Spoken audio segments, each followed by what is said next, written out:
All right, let's get this over with. Hey, what's going on, guys? It's your boy Blu-rayDave back with another Marvel topic discussion video. I've been meaning to make a video about this for some time now. I've actually talked about this a little bit in a community post, but I don't remember if I deleted that one. But I'm just like, you know what? We got to get this out of the way. And this is something that really bothers me and it really pisses me off, especially as an MCU fan.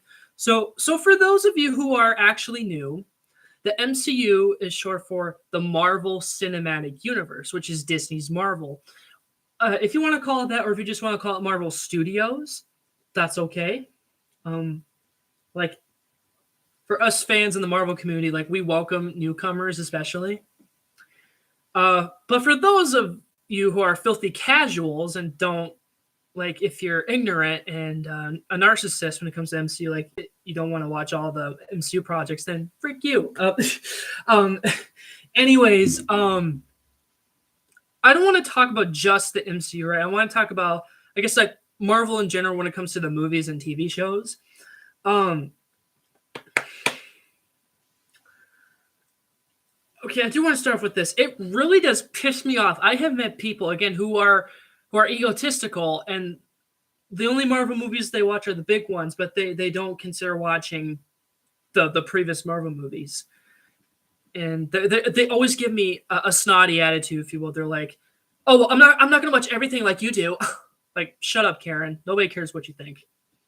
Like, yes, you have to watch everything. That's what makes us MCU fans pissed off at people like you, because you want to be egotistical and shallow. Okay, so again, shut the hell up.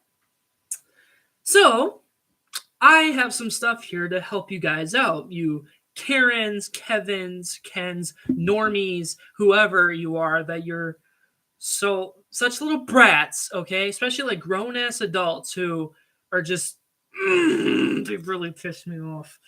Swear to God, if I don't hear the end of it. And of course, there's these things called phases, all right? That's a thing you need to get caught up with. And Wakanda Forever just came out, and that ended, well, that technically ended phase 4, but we got the Guardians holiday special coming out. So, in all of reality, that's going to be like the last one. Yes, even the Disney Plus shows count. You have to watch them too. So, so why don't we get started on this for sure? So, like I said, there's these things called phases, people. So here we have phase 1, and yes, this is I am going to use my custom Blu-ray cases as examples. I know you guys can't really see that. I do show them on YouTube, other videos, but like here are the first 6 films that you need to watch first: Iron Man, Edward Norton's The Incredible Hulk, Iron Man 2, Thor, Captain America: The First Avenger, and Marvel's The Avengers. And yes, there's these things called mid and post-credit scenes, you dummies. So, again, there's idiots in the movie theaters, especially when they leave. I'm like, frick you! You're going to miss the best parts. I stay at the movie theater to watch the whole thing. Yep, because us MCU fans are that committed. Thank you. But these aren't the first 6 films that actually started post-credit scenes. It goes all the way back to, I believe, the early X-Men films. And when it comes to pre-MCU stuff, like the old Marvel stuff, like, yes, X-Men, Sam Raimi's Spider-Man trilogy, 2003's Hulk, the old Fantastic Four movies, the Blade movies, Punisher movies, they're part of, like, if you have Disney Plus, if you go to a selection, they are going to say, like, those movies are preferred as Marvel Legends, I believe, or yeah, Marvel Legends, if I remember correctly. Correct me if I'm wrong though, but like those are just like the old like non-MCU movies that you can watch. I don't know how I would introduce, like, let's say if I had kids one day, if I want to show them Marvel, how would I show it to them? Like, should I show them pre-MCU first or the MCU actually? Because there are some certain movies that have like yes, there are some non-MCU movies that lead on to like the MCU movies, like for example, No Way Home or Multiverse of Madness. So like you do have to watch at least like the X-Men movies in the Raimi trilogy and the TASM movies to get caught up. So yeah, and of course, they're in the MCU. It's a very complicated timeline, but we can kind of have an idea what it's like. There are sequels and prequels to everything. Like, oh my gosh, like Captain America: The First Avenger is literally like it. It is a prequel, so it would be the first in line. Like, I have a Voodoo account, and I am dedicated to like the MCU like correct timeline. Excuse me, guys. I need to go check on something quick. This shouldn't take too long.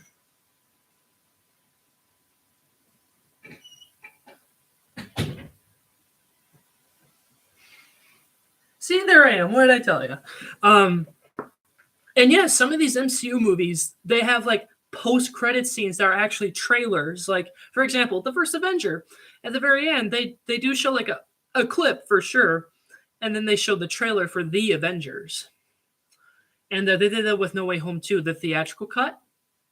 What else did they do? Ant-Man. They did show a clip for Civil War, like a legit clip.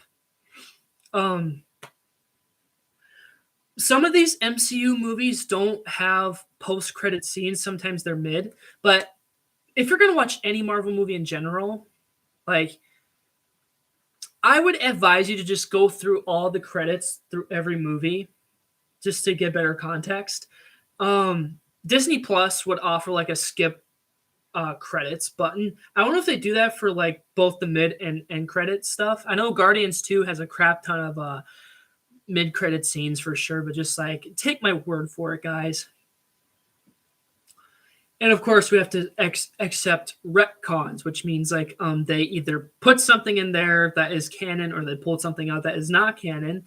Like, perfect example, Iron Man 2, like Peter Parker got retconned into Iron Man 2. He was that boy in the Iron Man helmet. Like, obviously back in the day, we didn't know who that little boy is. Maybe he was just a generic fan, but like, it's been confirmed that it's Peter Parker, even though it's not Tom Holland. That would have been cool, though. And the Big Hero 6. Oh my gosh, I can't stress enough about this. Like, I'm so excited. Like, if you guys were around last year when Kevin Feige made the announcement that he wants to work with the Big Hero 6, like, put them in live action. Yes, that means, yes, Disney's The Big Hero 6 is canon to the MCU now, so you're going to have to put that between Guardians 1 and Age of Ultron. Even in Age of Ultron, there's a little Tadashi reference. Like, when Tony puts in a new AI, he puts in Friday, but like on the left side, there's like a name called Tadashi. Like, oh. But if you guys read the comics, I've heard some nods from the comics, like Tadashi. Like, if you see in the movie, like he dies, but he becomes a member of the X-Men. So that's why I see Big Hero 6 like as an important Disney/Marvel movie. And thank God that movie is totally different from its comic book counterpart. Oh my gosh. Speaking of, like, we have Phase 2 here. Yep.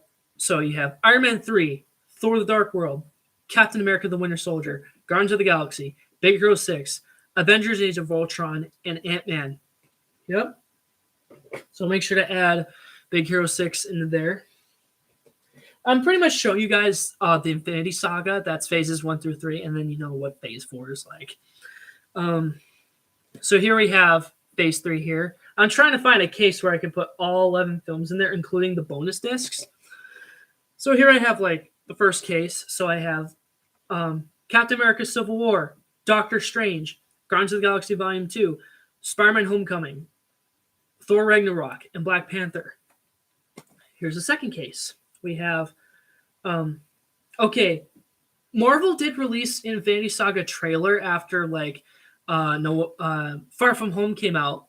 The way they set up the movies, like they had like Infinity War would come after Black Panther, but they had Ant-Man the Wasp and Captain Marvel come out, and then they would have both Avengers: Infinity War and Endgame come out. Like it would make sense, right? So that's what I did here. So I put Ant-Man the Wasp first, then Captain Marvel, then both Avengers: Infinity War and Endgame, and then Spider-Man: Far From Home. And I don't know if you can see that includes 2 bonus discs.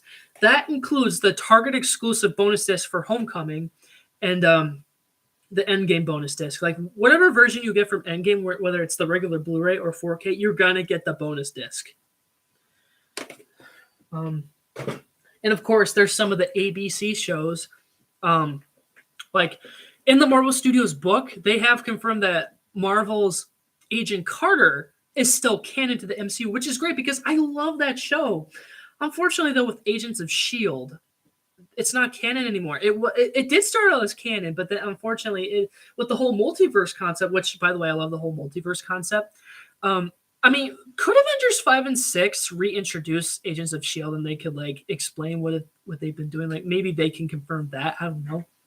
Inhumans, I really did enjoy that show. I'm gonna have to rewatch it again just to be sure, like what's going on. And there was Cloak and Dagger.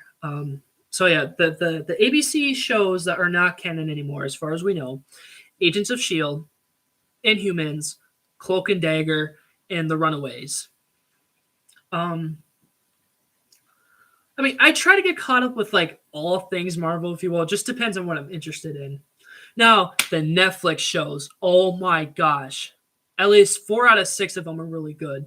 Like, if you really want to get caught up with Daredevil and the MCU, yes, you have to watch Marvel's Daredevil and the Defenders. So yeah, the 4 best Netflix shows for me from Marvel is Daredevil, Iron Fist, the Defenders, and the Punisher. If you guys know me, like I made that 3-hour live stream a few weeks ago. If you want to go watch that, I know, just make it like a feature film type of thing. I really do hate the shows Jessica Jones and Luke Cage for obvious reasons, because and plus they don't really add up to like what happened in the Defenders. Like Daredevil and Iron Fist are the 2 most important shows you need to watch to get caught up with the Defenders. Again, with Jessica Jones's problem, like I've explained this in the live stream, like with shows like this with feminist shows, not only that they make some of the women feminists, but they make the guys like have like identity crisis. And I've seen shows like that. I'm like, what the hell? That's how you ruin characters and shows like that. So like piss off with that. Of course, with Luke Cage, like you got like, of course, stupid political agendas. So, of course, I like the characters Jessica Jones and Luke Cage, but not the shows themselves. So, after when Daredevil reappeared in She-Hulk, some people were speculating like, they made Daredevil and Defenders canon now. Like I said, if I could have just any one show that could be canon to the MCU, it would definitely be Daredevil, because even if the other 3 didn't get in, especially not Jessica Jones and Luke Cage, then we got to make Daredevil. Like, seriously, Daredevil still remains number 1, even when the shows are on Netflix. Like, I'm sorry, I have to put Jessica Jones at the very bottom, like number 6, because, and then Luke Cage at number 5. And yes, I do like the show Iron Fist. Bite me, like don't come at me. So yeah, I would definitely recommend just watching the Netflix shows first. Again, skip Jessica Jones and Luke Cage. Just watch the 4 shows and just get better context of it. And we seriously thought the Defenders were gonna come in Endgame. That's right. I did show you guys the other phases. Let's see. What else? Well, let's talk about phase 4 here. It has been the most disappointing phase ever. I understand that Kevin Feige wants to get, especially like the Young Avengers, out of the way, but it's just like, oh my gosh, you have to care about plot, story, and characters, okay? Some of these projects did care for the plots and character developments for sure, but people in the Marvel community have been calling this the MCU because apparently Disney is trying to fix the problems that they couldn't deal with the last 3 phases, was have powerful women be the leads in every Marvel project now. Like, what the frick? You can still make a strong woman character, but don't have her, like, obviously don't have her be a feminist. Don't let her be a Mary Sue like Rey from Star Wars. Of course, I have mentioned this before in another stream about Brie Larson. Like, sure, Captain Marvel is an okay character for now. She did have some of her moments in the movies, but like Brie, she doesn't understand why people don't like her as much. Like, Brie, if you want to win us, the fans, like if you want to convince us, then the answer is simple. Don't be a feminist. Don't be bragging about how much you work out, because seriously, she works out a lot. But like Chris Hemsworth, I know I know he's bigger than her, honestly. Like every movie that comes out, like when they're in development, he has to get more buff. I'm like, can you please be more buff than The Rock? That would be better because honestly, The Rock is just an overrated actor. I'm sorry, guys. It's just like people they like him because of his rock hard abs or his muscles or whatever. Like, prick, frick you guys. Anyways, yeah, let's try to get Hemsworth more bigger than The Rock. Yeah, the biggest problem I have with Phase 4 is because of like especially like the characters, especially like they've wrecked so many characters. Phases 5 and 6, especially 7, is going to get better for sure. Let's see, WandaVision was the first Disney Plus Marvel series to start off Phase 4, and I got to I love that show especially because like it was setting up like the multiverse saga. That's what they confirmed. That's what Kevin Feige confirmed. I think starting with Phase 4 until up like what to Phase 7, or does it stop at 6? We're in the multiverse saga now, which is good because like with everybody getting caught up and like rewatching the old Marvel movies like pre MCU, like oh man, that just gets me more excited. Like Avengers 5 and 6 is gonna be sick. Like oh my gosh, like oh I can't stress enough how much I'm excited for these two. Like it's a good thing that we're waiting for another few years for these. I still don't like Billy and Tommy though. I will say this though. I know they've been doing this before Phase 4, but like every project now with Phase 4 though, they have been killing it with comic book accurate costumes. And I love that. But I know since like before that, I guess since the very first Iron Man, now that I think about it, if you look on the screen where Tony is like trying to come up with colors for his suit, it does start out in gold. And that's a nod to the comics. But then again, the Mark 1, that was one that really kicked it off. Like Tales of Suspense, Iron Man, like the first comic. Like that was pretty cool. But Billy and Tommy though, I just don't like them. Especially like Billy is the short hair one, right? Because his character from the comics. Again, identity crisis. And then Tommy, who's the fast one, I believe, like long-haired kid. He just reminds me of a kid right now who's just so annoying. I'm not going to specify. For those of you who are going to watch this, I hope you don't think like who, like, are you referring to this kid or whatever? Like, no, piss off, okay? Don't attack me. Then again, bite me. So yeah, I just hate those two right now. Especially that dumb song that they sang in Multiverse of Madness. Like, again, reminds me of that dumb kid that I know of. Yeah, and they're twins in WandaVision. I'm not sure. I'm not sure how I'm going to talk about these shows, like how they were individually released. Why don't we just talk straight onto the Disney Plus shows and then the movies? So yeah, The Falcon and the Winter Soldier was the next one to come out, and let me tell you that right now that's still my all-time favorite Marvel Studios Disney Plus show because they were doing that show justice. Like, I'm still bummed though at the end of Endgame, like Cap didn't give the shield to Bucky. Like, I wanted Bucky to be the next Cap. Nothing wrong with Anthony Mackie. Like I think he's a phenomenal actor. Like Sam Wilson, like ever since the Winter Soldier, like oh my gosh. But especially like the costume again. I love the costume at the finale. It was so cool.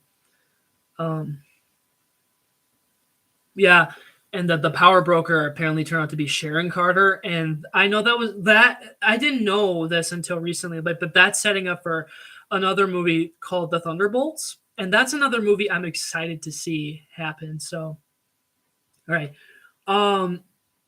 third show to come out was Loki. Okay, this show was definitely overhyped. I was expecting more from this show. I was expecting twists. Well, some twists that happened, but like kind of like extreme twists, if you get what I mean.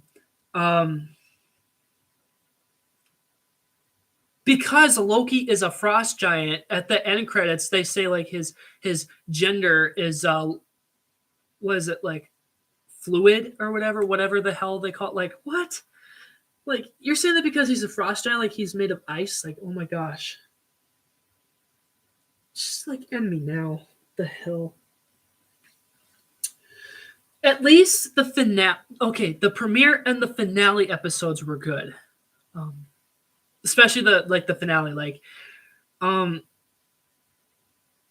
everything in my heart was telling like Sylvie, like when she killed the, like, it's Kang's variant, right? Like, he who remains, like, yes, kill him because we need the multiverse. We need the multiverse. So, and that means the Spider-Verse. Hell yeah. For sure. I thought Sylvie was a pretty cool character too.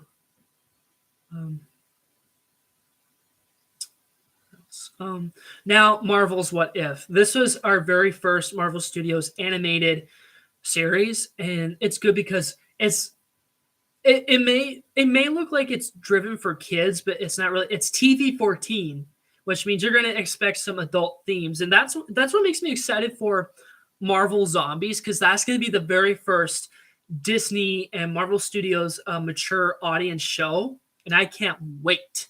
I cannot wait when that show comes out. There were definitely a few favorite episodes of mine for sure. Like the first one was like Captain Carter. Definitely like Fury's Week, which finally, like, us as MCU fans always talked about Fury's Week when it came to Phase 1. Like the timeline goes Iron Man 2, The Incredible Hulk, and Thor. And like, yes, they like, obviously Marvel still confirmed that The Incredible Hulk is canon to the MCU. They just used Mark Ruffalo though.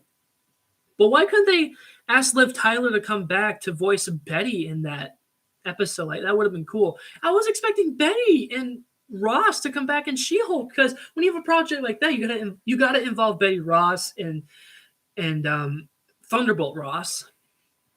I don't know. Maybe there's still a potential, like a future potential project for those two. I don't know.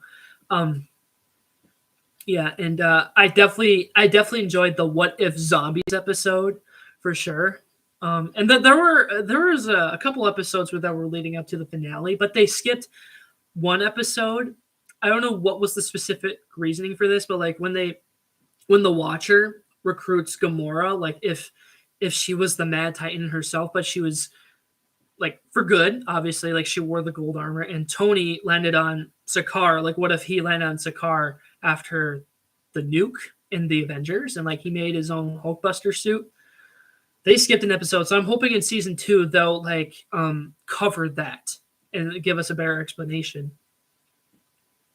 But yeah, I was training myself not to get mad about the show, because some people were getting mad about this show because some of the other actors who were in the movies, like, they didn't come back for the show, because when you think about it, it's the multiverse. Okay, this show is canon. It's called What If for a reason. Like, sure, they still kept the continuity the same, but there's other Earths, right? Like, what if these scenarios or these characters like happen in different like positions or whatever? Like, oh my gosh. That's what I love about that. Like that, and that's why most of us want a Star Wars What If show. Like, Lucasfilm, please make that happen. Okay. I think those were the no. I was gonna say those were the first 4 shows. Like, no, the last show to come out for last year was definitely during Thanksgiving time, and I was excited for this one too. By the way, What If is my second favorite Marvel Studio show. My third favorite is Marvel's Hawkeye, and yes, I do give a crap about Clint Barton. Okay, I think ever since the first Thor, like Jeremy Renner, just like he committed to the character, and yet people still give him crap over it, like over him. Like, why? He is another important Avenger. Okay, I'm not joking. I'm literally not joking.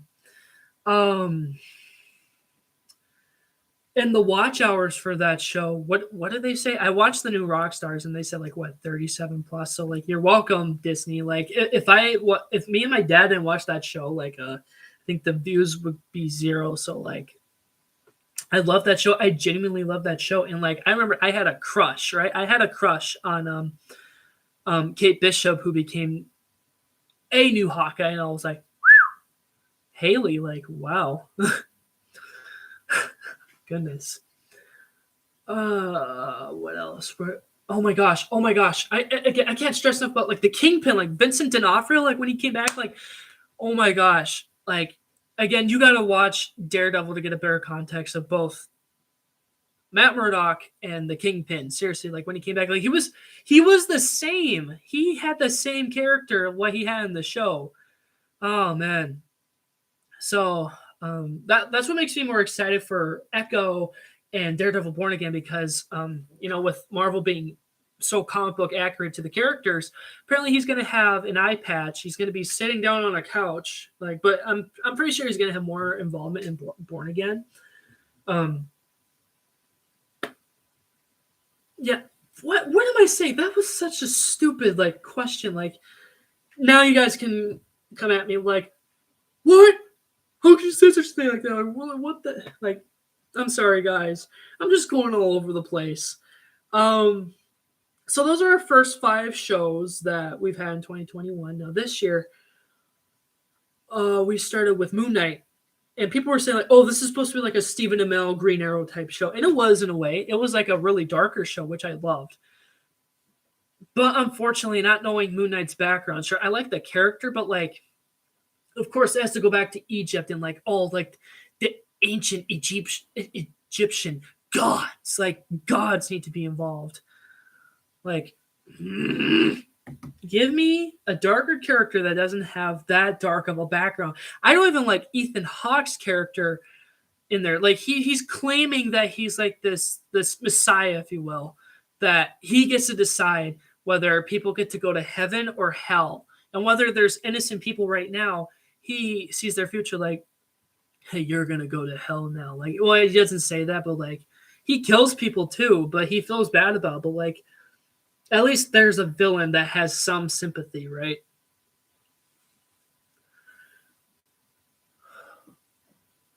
Um, let's take a little break from this. I just want to talk about villains quick. So yes, as MCU fans, we're all entitled to our opinions, right? And we get to decide who are the best villains in the MCU, right?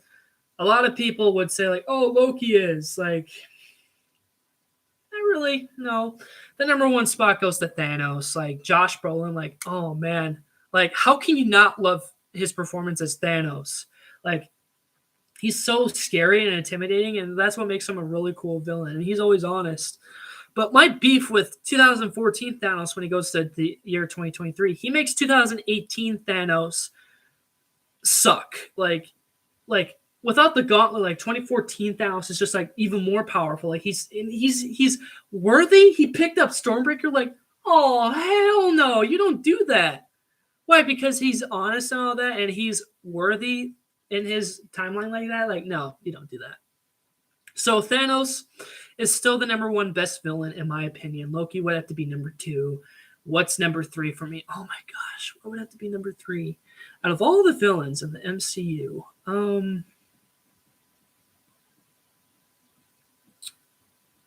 Ultron.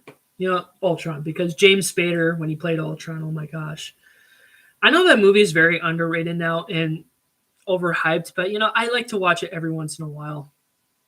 You know what's funny though, and I've mentioned this before too. What bothered me over the years with the movies, especially with property licensing, whatever, with characters like you guys don't talk about, with Hulk, Spider-Man, the Scarlet Witch, and Quicksilver, and some other characters that were part of like other studios. Like, of course, Universal, who owns Hulk, which next year would be their contract is up, so now Disney can fully have the character now. Like, it always bothered me. Like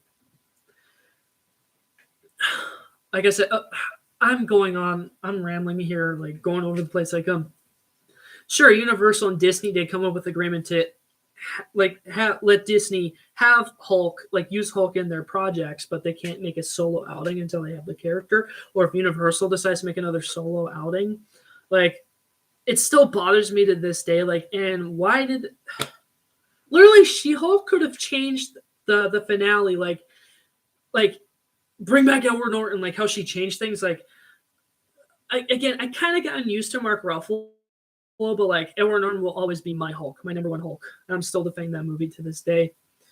Seriously, add that movie on Disney Plus, Disney, please. Um, Jeez. It was Spider-Man, Why can't Disney acknowledge some of the Sony stuff? But then again, Sony is probably like, whatever Spider-Man footage you have in your films, you could use those, but with Sony, nuh-uh. I still think, I think all of us seriously think that Disney should buy Spider-Man from Sony. Because, with on Disney Plus, when they have like the Legends series and they go recaps on like characters, I was expecting, like, before No Way Home came out, I was expecting a recap on Spider-Man. Like, grab all the footage besides from Disney. You got to get Sony, because over the years, like, Disney has used some Universal shots from the Incredible Hulk, but not too much, though. Again, due to contract agreements. And, of course, Scarlet Witch and the Quicksilver, who are members of the X-Men. It doesn't really bother me now, because now that, Disney 5 years ago acquired Fox, because Fox is in charge of the X-Men stuff, right?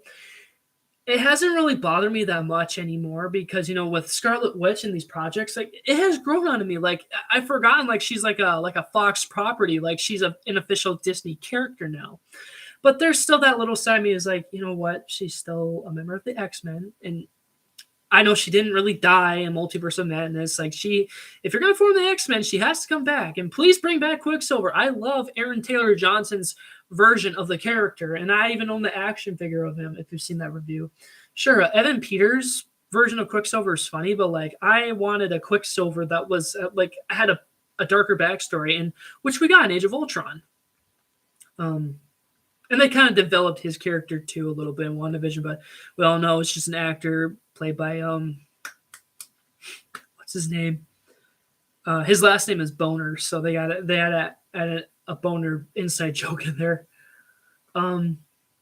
Anyways, enough a little bit about that. Let me know in the comments if that has bothered you guys with these other characters from the other properties they're from.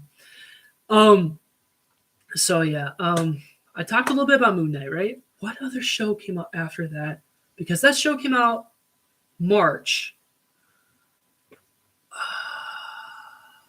I believe Miss Marvel was the next entry. I was excited for that character in particular too.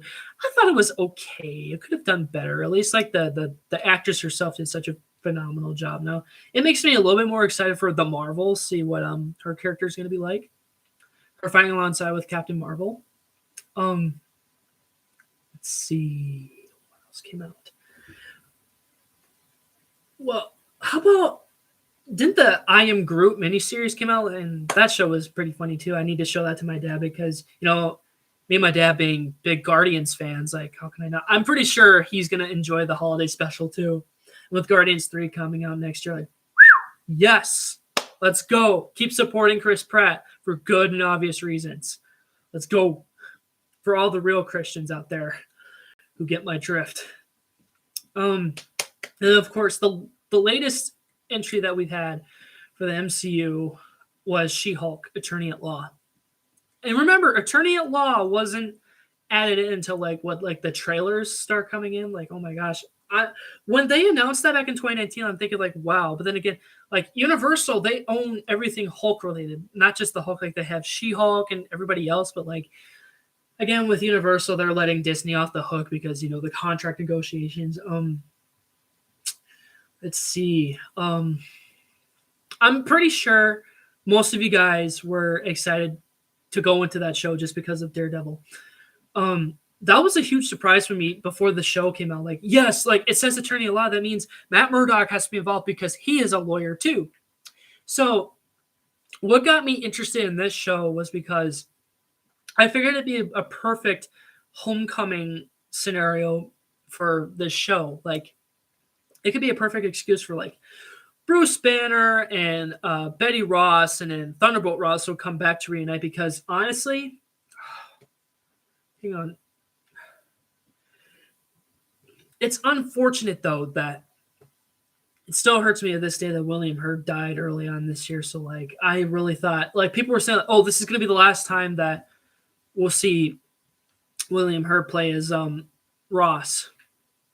Like, I really wanted to see Bruce Banner, we got Mark Ruffalo in, and Thunderbolt Ross encounter each other again because I don't know why. I don't know why Ross dissed Banner in Civil War.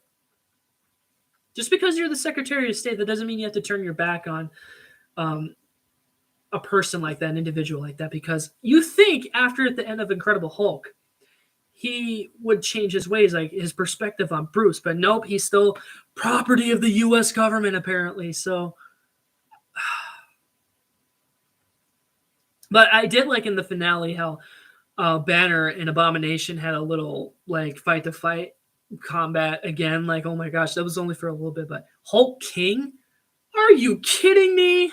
I had serious doubts about that guy in the early parts of the episodes, and then Wong, he's been a huge part in Phase 4 so far. Like, oh my gosh, he's appeared in almost everything. Well, of course, in Shang-Chi and the Legend of the Ten Rings, you got to involve Wong because they're both involved with martial arts and like, and all that.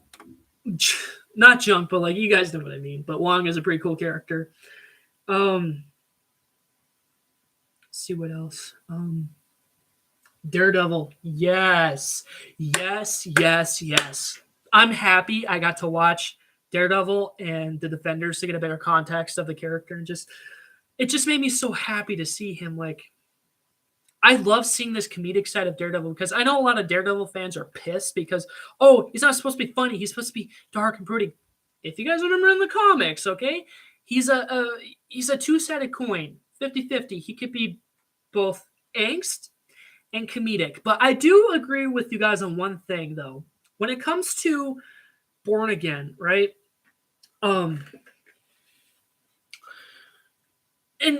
notice how I said early on, like Phase 4 has been lacking character development, and like they've been like all comedy. Like, I understand that Disney is family friendly, but they not 100% of the time. They have pushed the stakes with some Marvel stuff and Star Wars stuff too. But like, Disney, like, do not be afraid to push the stakes again, especially with Daredevil. Like I said, there's one thing that I do agree with you guys. I do not make the whole show funny, okay? Because like, yes, he can be funny sometimes. He can be flirty.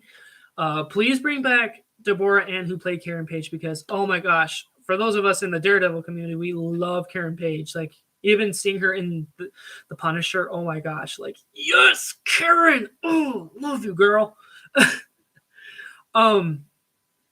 Yeah, I wasn't too sure about like his comic book accuracy, but like after seeing the final product, like, he made it work. Charlie Cox, he made it work. Now, like, I've seen a video on Facebook, like he's training with a retired MMA wrestler, like getting him prepped for Born Again. That just makes me excited. Like, Charlie Cox is like going all in, like practicing. Like, oh my gosh, this shows how still committed he is. Like, he's gonna be 40 next month. Like, yes. I can't wait to see him in Avengers 5 and 6 and how he can interact with characters, especially because he's a street level character, right? I cannot wait for him to team up with Spider-Man. This is a perfect opportunity for Marvel Spider-Man 4 to put in Daredevil. Some people are speculating, oh, Spider-Man 4 is going to come out after Born Again. Like, can make sense, like if Spidey can find Daredevil for help, and like, or if Daredevil asks Spidey for help, like, listen, I gotta clean up all this crime that the Kingpin has started. What time is it? Okay, I don't want to be here too long because I gotta get ready for work soon. But like, oh my gosh, of course you gotta have a hallway fight scene. Like, every season of Daredevil had one hallway fight scene, but like in She-Hulk, like, yes, I'm pretty sure we're gonna see more of those in Born Again, and we find out that Bruce has a son named Scar, and that's pretty cool. And he's another one of the next Avengers. At least he's better than... Wait a minute. I just came to a realization, guys. I don't know if this is true or not, but you can confirm this to me in the comments. With Hulk King and the dumb character Hulkling in the comics from the Young Avengers, is Hulk King Hulkling? Because I do not want Hulkling to be introduced in the MCU. Hell no. Because if Hulk King was that, then thank God they got rid of his character. But of course, it was nice to see Tim Roth come back to play as Emil Blonsky, and like the way he turned to Abomination. Of course, Abomination did make a comeback in Shang-Chi the first time. Um, but She-Hulk literally did break the fourth wall. She literally broke into the Marvel Studios headquarters and then changed everything. Like I said, that moment she literally could have changed Bruce's character back into Edward Norton. Oh my gosh, I would have lost my crap over that.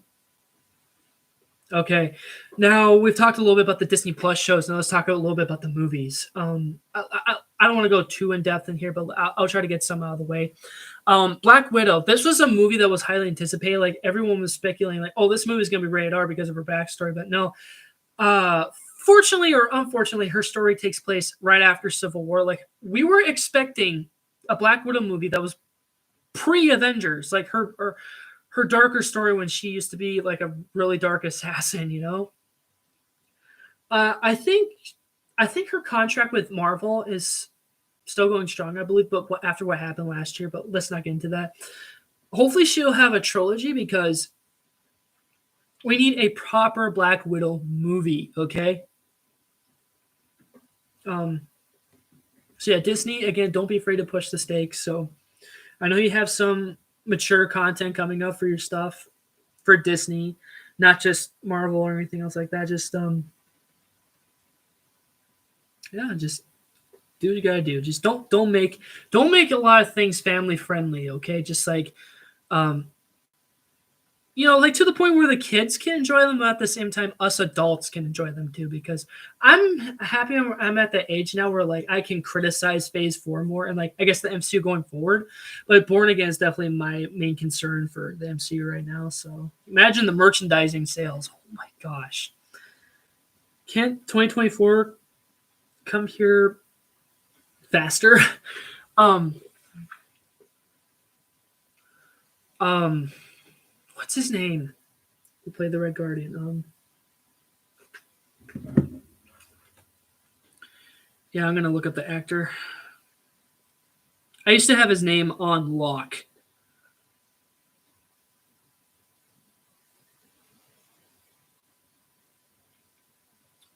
Oh, my phone just loves to be stupid.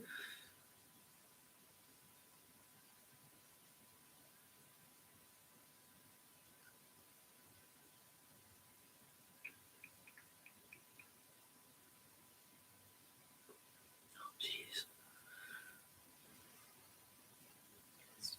Cast. Let's see. Yes, David Harbour, who plays the Red Guardian, a Russian version of Captain America. Honestly, that's the only best role he has. Nothing else. Okay, people, again, come bite me.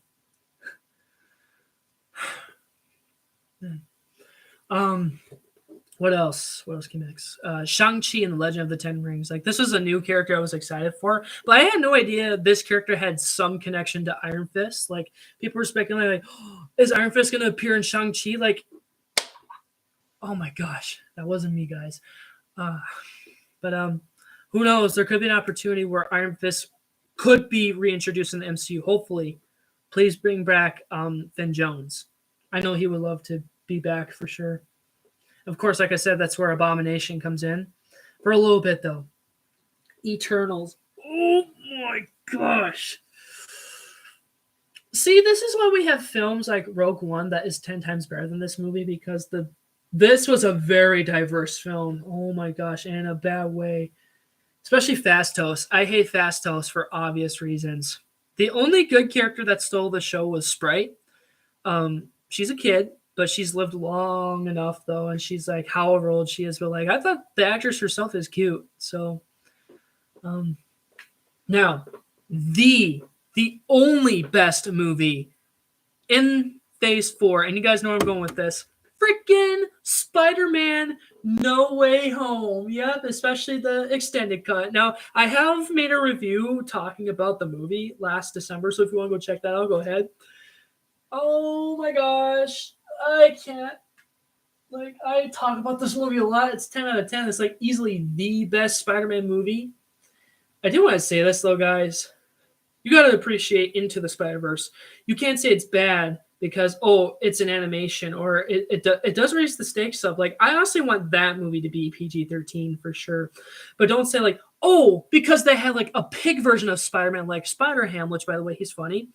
They can't add a political Spider-Man in there. Like, oh my gosh, this summer we just got a political Spider-Man. If you guys want to talk about, like, nope, we don't need another character with an identity crisis or with identity politics or whatever. Like, nope, we all know that Sony can't do that, so good on them. So yeah, we don't need that kind of Spider-Man. Hell to the no. And yes, we do have every right to criticize that Spider-Man. So that's not how Stan Lee created him. So for all the Karens out there, piss off. Yep. Anyways, oh my gosh. Hopefully you guys seen this movie though. Like, Toby and Andrew, that's what we were all waiting for. And I did not expect Andrew to be my favorite in that movie. Like, he stole the show, and like, because of this movie, now their contracts have been extended. Those two are going to be Avengers 5 and 6. I mean, why the hell not, right? Oh my gosh. And the extended cut brought so much more to the table, especially like with Matt Murdock's appearance coming back for the first time. Like, that was his first time coming back into the MCU, and then in She-Hulk was his second time. And we're going to see him a little bit more in Echo. Anyways, oh my gosh. I love this film, guys. It was a nice, proper, soft reboot for him at the very end, especially like his costume. Doctor Strange in the Multiverse of Madness. This movie was overhyped. It could have done better. But then again, what if Marvel is trying to tell us, like, hey, this is kind of like a foreshadowing of what's to come for Avengers 5 and 6. Like, we were expecting multiple cameos, though, but, like, I especially did not like the demonic, satanic stuff that they put in there. But then again, Disney accidentally revealed their secrets onto that film, like what they're doing behind the scenes. Like, ha! Told ya. I hope they're learning their lesson big time and do not dabble in that bull crap. I don't know why they turned Wanda into the bad guy, though. I never saw her as a bad guy. I definitely like Strange's character for sure. Like, Strange and Thor's characters in these last movies, like, they've been more heavily focused on, because like I said, with some of these projects, they don't heavily focus on the main characters much. But with Sony, you know, like with Disney getting 25% of the profits, like, they definitely focused on Peter Parker for sure. Yeah, and America Chavez. Oh my gosh, I can't hate her so much. And they say she's a fan favorite because she's a fan favorite for all the wrong reasons. That's why I hate her as a character. Holy frick. And of course, this movie being directed by the great Sam Raimi, who directed the first 3 Spider-Man movies, you got to add Bruce Campbell, because they've been friends for a long time. And like, you got to add him in there.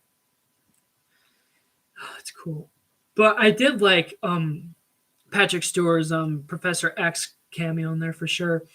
Like, Disney even admitted that they had to kill him off. Like, I guess, like, what, to end off the X-Men, the old X-Men movies like that? Like, but the same actor who played Black Bolt in the Inhumans, like, you know, he came back in the comic book accurate suit. And then there was John, whatever his last name was, like from The Office, right? I can't pronounce his last name right. It's kind of complicated and long to say, but like, he came in as Reed Richards, aka Mr. Fantastic. I think they're going to use the same actor again for the new Fantastic Four. I don't know. We'll see how that goes. Okay, so Thor: Love and Thunder. Yeah. I knew when the reviews came out, like, this movie is bad. Like, yeah, it made Ragnarok 10 times better. I think Ragnarok is an okay movie, but like, I'll always be a fan of the first 2 Thors. But can we all agree, though, side rant, can we all agree that Loki needed to have his ass kicked in the Avengers, especially when Hulk throwed him around? That was funny. And then Hulk called him puny god. Because he is, honestly. Sure, he's kind of cool, but like, you know, you gotta see some villains' flaws, you know, no matter how great they are, honestly. Anyways, this is actually the first Thor movie that we don't have Loki. Of course, Valkyrie, I still hate her. Korg still undecisive on his character, really. But when Natalie Portman came back as Jane, like when she became the Mighty Thor, my gosh. Gore the God Butcher, though, I'm on the same boat with people. Why, like, you know, with Marvel being so comic book accurate, why didn't they make Christian Bale's version of Gore the God Butcher comic book accurate? Like, he doesn't have a nose, and he's not that intimidating, really. Sorry. And I seriously thought they were. I thought they officially killed off Valkyrie. Like, yes, get rid of her. Frick. Seriously, with Disney becoming so political now, it's just like I am forced out of my hand to watch these new projects now because I need to get a better criticism of these stuff. Seriously, I'm pretty sure that's what most of us are doing. What else? Like I said, like these last two movies, they really focused on Strange and Thor more because they are the main characters. And yeah, one of the main, I guess the big main reason why this movie flopped is because of the comedy. Oh my gosh, the comedy was so bad. And Taika Waititi, he's just making fun of the film. Why bring in a director, right? If he's not that dedicated or committed to his movie and he's just gonna make fun of it, thank God he stepped down. Sure, he's probably gonna play Korg for a long time, but like he stepped down from Thor 5. Like, yeah. Why fix something that wasn't broken before? Because Thor's supposed to be this humble character, right? Humble. That's why I like his character more in Infinity War more, because he was so complicated, really. He was so broken. So, like, that to me also would be my definitive Thor. I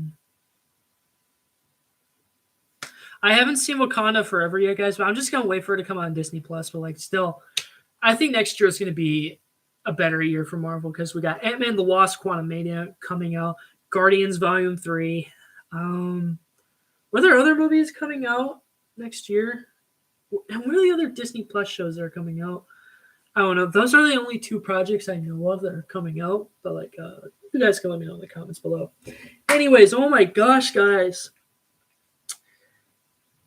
I didn't expect this stream to go long, but it's just like, you know what? Let's talk about a little bit about Phase 4, see where this is going. Like, let's just get this out of the way. But I hope you guys understand how this works for Marvel. You know, you got to watch the Disney Plus series too, so can't skimp. You can't just call yourself an MCU fan and call it a day. Like, nope, you're a faker. You're a faker. Like I said, you gotta watch everything. That includes the Incredible Hulk and the Tom Holland trilogy. Cannot just watch the Disney stuff.